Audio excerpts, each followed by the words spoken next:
আসসালামু আলাইকুম এভরিওয়ান, আশা করছি সবাই অনেক ভালো আছেন। আমি আমার লাস্ট ভিডিওতে আপনাদের সাথে আইএলটিএস নিয়ে আমি বিস্তারিত আলোচনা করেছিলাম এবং সেখানের মধ্যে আমি অনেকগুলো কমেন্টস পেয়েছি যেখানে আপনারা জানতে চেয়েছেন দ্যাট এমন কি কোনো হ্যাবিটস আছে যেগুলো যদি আমি ডেভেলপ করি তাহলে আমি আরও ভালো ইংলিশ শিখতে পারবো।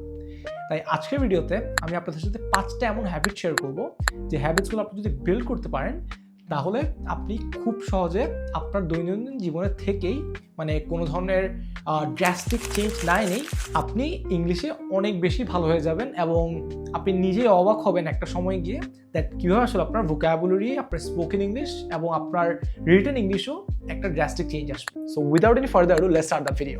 প্রথম যে হ্যাবিটটা আপনাকে বিল্ড করতে হবে সেটা হচ্ছে মূলত প্ল্যানিং। এখন আপনারা হয়তো ভাবতে পারেন দ্যাট ভাই আমি বলছি আমি ইংলিশ শিখবো, আপনি আমাকে কেন প্ল্যানিং শিখতে বলতেছেন?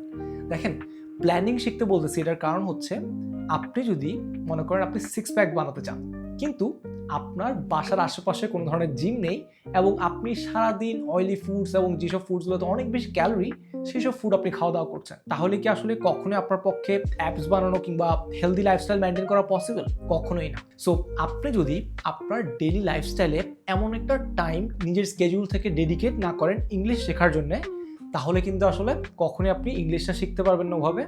এবং মোস্ট ইম্পর্টেন্টলি আপনি যদি আসলে আপনার ডেইলি লাইফস্টাইলের মধ্যে কোনোভাবে ইংলিশকে ইনক্লুড না করেন কিংবা এটার যদি কোনো ধরনের প্রায়োরিটি না থাকে, আসলে আপনার জন্য কখনোই ইংলিশে দক্ষ হওয়াটা পসিবল হবে না। So make English as a part of your schedule. আপনি যে ল্যাঙ্গুয়েজটা শিখতে যাচ্ছেন ওটাকে আপনার স্কেডিউলের একটা পার্ট করেন, ওটাকে এমন একটা সময় ডেডিকেট করেন যখন আপনি জানেন 100% আপনি ওই সময়টাকে জাস্ট ইংলিশ শেখার জন্য কিংবা যে কোনো একটা ল্যাঙ্গুয়েজ শেখার জন্য আপনি ডেডিকেট করতে পারছেন।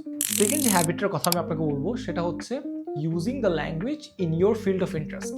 মানে হচ্ছে আপনি যে বিষয়গুলো আপনার করতে পছন্দ বা যে অ্যাক্টিভিটিগুলো হতে পারে বা কোনো ধরনের কাজ হতে পারে যেটা আপনার করতে পছন্দ, সেই কাজের মধ্যে আপনি ইংলিশের ব্যবহারটা খুঁজে বের করেন। ফর এক্সাম্পল, আপনার রান্নাবান্না করতে অনেক পছন্দ। এখন আপনি বেসিক বিগিনার হিসাবে যখন স্টার্ট করবেন ইংলিশ শেখা, তখন আপনার প্রথম স্টেপটা নেওয়া উচিত যে ইংলিশ সম্পর্কে যেসব ওয়ার্ডসগুলো আছে, ফর এক্সাম্পল কাটলারি কোনটার কী নাম হতে পারে কিংবা কোন কোন ধরনের স্পাইসেস আপনি ইউজ করছেন কিংবা আপনার খাবারের ফ্লেভার্সগুলো কেমন, এইসব জিনিসগুলো আপনি খুব সহজে আপনি ইংলিশে বলার ট্রাই করেন এবং ইংলিশে এক্সপ্লেন করার ট্রাই করেন। যখনই আপনি এই জিনিসগুলোর নাম, এই জিনিসগুলোর ভোকাবুলারিগুলো আপনি যখন ইংলিশে বলা শিখবেন, তখন দেখবেন আপনি অটোমেটিক্যালি একটা সেন্টেন্স ফর্ম করতে পারবেন এবং at the end of the day যখন আপনি সেম প্যাটার্ন ফলো করে আপনি অন্যান্য কাজগুলোকেও ইংলিশে বলা শুরু করবেন, ইংলিশে এক্সপ্লেন করা শুরু করবেন, তখন দেখা যাবে কি আপনার আসলে ইংলিশের ভোকাবুলারি বলেন, রিটেন ইংলিশ বলেন, আপনার অনেক বেশি ভালো হয়ে যাবে। Third habit and one of the most important one, সেটা হচ্ছে don't worry about a accent or what kind of mistakes you are making at the very beginning. কারণ দেখা যায় কি যখনই আমরা কোনো একজন non native speaker, for example আমরা হতে পারি, সেটা ফর এক্সাম্পল যে কোনো ধরনের স্টুডেন্ট বা যে কেউই হতে পারে, যখনই আমরা ইংলিশে কথা বলার আমাদের জার্নিটা স্টার্ট করি বা স্পোকেন ইংলিশ শেখার জার্নিটা আমরা স্টার্ট করি ইনিশিয়াল ডেজে, আমাদের ইংলিশে কথা বলতে কিংবা আমাদের প্রোনাউন্সিয়েশনে অনেক ধরনের মিস্টেকস হয় কিংবা আমাদের অ্যাকসেন্ট থাকে, আমাদের অ্যাকসেন্ট আমাদের থাকুক কোনো সমস্যা নেই, কিন্তু মানে আমরা উচ্চারণটা ভালোভাবে করতে পারি না, রাইট? এবং এটার কারণে আসলে আমাদের আশেপাশের মানুষ আমাদের উপর হাসতে পারে কিংবা আমাদেরকে বলতে পারে যে আরে কী করতেছে, পাগল নাকি। সো যখনই আপনাকে এমন কেউ বলবে, try to ignore those people and make sure আপনি আইডিয়াল গ্রুপগুলোর সাথে আছেন। আইডিয়াল গ্রুপটা কি? ফর এক্সাম্পল, আপনার মতো যারা অন্যান্য যারা ইংলিশ শেখার ট্রাই করছে, ওরাও কিন্তু ঠিক আপনার মতো একই মিস্টেকসগুলাই করে, রাইট? সো আপনি এমন একটা গ্রুপ খুঁজে বের করেন। আপনি এখন গ্রুপগুলো কোথায় পাবেন? গ্রুপগুলো আপনি ফেসবুকে যদি আপনি স্পোকেন ইংলিশের গ্রুপ কমিউনিটিগুলো জয়েন করেন, আপনি খুব সহজেই এমন মানুষ কিছুকে পেয়ে যাবেন যারা আসলে আপনার মতো ইংলিশ শেখার ট্রাই করছে। ওদের সাথে কথা বলে আপনারা যে কোনো ধরনের গ্রুপ কলে বসতে পারেন, ডিসকর্ডে বসতে পারেন, বসে আপনারা প্র্যাকটিস করেন এবং যারাই আপনাদেরকে অ্যাকসেন্ট নিয়ে কিংবা আপনাদের মিস্টেকস নিয়ে কথা বলছে ওদেরকে প্লিজ ইগনোর করেন এবং আপনি আপনার ইংলিশ শেখার জার্নিটা তাদেরকে ইগনোর করেই এগিয়ে যান। কারণ আপনি প্রথম দিন ভুল করবেন, তৃতীয় দিন ভুল করবেন, পঞ্চম দিন ভুল করবেন, কিন্তু আপনি সপ্তম দিনে গিয়ে ঠিকই একটা ওয়ার্ড ঠিক মতো উচ্চারণ করতে পারবেন। So it's all about practice. আপনি কত বেশি প্র্যাকটিস করছেন এটা অনেক বেশি ম্যাটার করে। ফোর্থ হ্যাবিট, অ্যান্ড আমি বলবো এটা আমার ক্ষেত্রে, আমি যখন ইংলিশ বলা শিখেছিলাম বা ইংলিশে যখন আমি স্পিচ দেওয়া শিখেছিলাম, তখন আমার ক্ষেত্রে অনেক বেশি আমাকে হেল্প করেছে। সেটা হচ্ছে রেকর্ড অ্যান্ড অ্যানালাইজ। মানেটা কি? মানে হচ্ছে যখন আপনি ইংলিশে কথা বলা শুরু করবেন, সেই জিনিসটা আপনি রেকর্ড করেন, আপনার স্মার্টফোন দিয়ে আপনি রেকর্ড করবেন।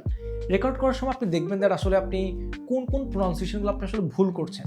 কিংবা কোন সময় আসলে আপনার আচরণভঙ্গি বা কিংবা আপনার জেস্চার ভুল ছিল, আপনার হ্যান্ড মুভমেন্ট ভুল ছিল, বা আপনি কোন জিনিসটা আসলে কীভাবে উচ্চারণ করছেন, এই জিনিসগুলো আপনি নিজেরটা নিজে দেখেন। কারণ আপনি আপনার মিস্টেক্সগুলো যখন আপনি নিজের থেকে দেখবেন, আপনি সবার আগে ধরতে পারবেন যে আমি এখানে মিস্টেক্স করছি এবং আমার এই জিনিসটা ঠিক করা উচিত, রাইট? যখন আপনি রেকর্ড অ্যানালাইসিস করবেন, আপনি যত দ্রুতভাবে আপনার ভুলগুলো ধরতে পারবেন এবং সেটা শুধরে নিতে পারবেন, সেটা আসলে অন্য কেউই আপনাকে আসলে শুধরে দিতে পারবে না। আপনি যতই কোচিং সেন্টার জয়েন করেন বা যতই মেন্টরশিপ জয়েন করেন না কেন, আপনার ভুলগুলো সবচেয়ে বেশি আপনিই ধরতে পারবেন। সো মেক শিওর দ্যাট আপনি আপনার জার্নিটা রেকর্ড করছেন এবং আপনি আপনার ভুলগুলো শুধরে নিচ্ছেন।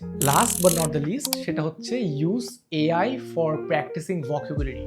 এখন আপনি আমাকে জিজ্ঞেস করতে পারেন কিভাবে আসলে আমি এআই ইউজ করবো ভোকাবুলারি শেখার ক্ষেত্রে। আমি আমার লাস্ট ভিডিওতে দেখিয়েছিলাম কিভাবে আসলে আপনি একটা এআই এজেন্ট ট্রেন করতে পারেন এবং ট্রেন করার পর কিভাবে সেই এআই এজেন্টটা আপনার ইংলিশ ইনস্ট্রাক্টর হিসেবে কাজ করবে সম্পূর্ণভাবে দেখিয়েছিলাম জাস্ট একটা প্রম্পট দিয়ে। সো আপনি সেই ভিডিওটা দেখে আসতে পারেন, অথবা আপনি যদি ফেসবুকে হয়ে থাকেন তাহলে এই ভিডিওটা শেয়ার করবেন এবং তারপর যদি আপনি প্রম্পট কমেন্ট করেন, আমি আপনাকে আপনার ইনবক্সে সেই প্রম্পটটি পাঠিয়ে দিই। বা আপনি যদি ইউটিউবে দেখে থাকেন তাহলে অবশ্যই আমার চ্যানেলটা সাবস্ক্রাইব করবেন এবং যদি ভিডিওটা ভালো লাগে থাকে তাহলে আমার ভিডিওটা শেয়ার করতে পারেন আপনার ফ্রেন্ডদের সাথে। দেখা হবে অন্য কোনো ভিডিওতে, কথা হবে অন্য কোনো বিষয়ে। আসসালামু আলাইকুম।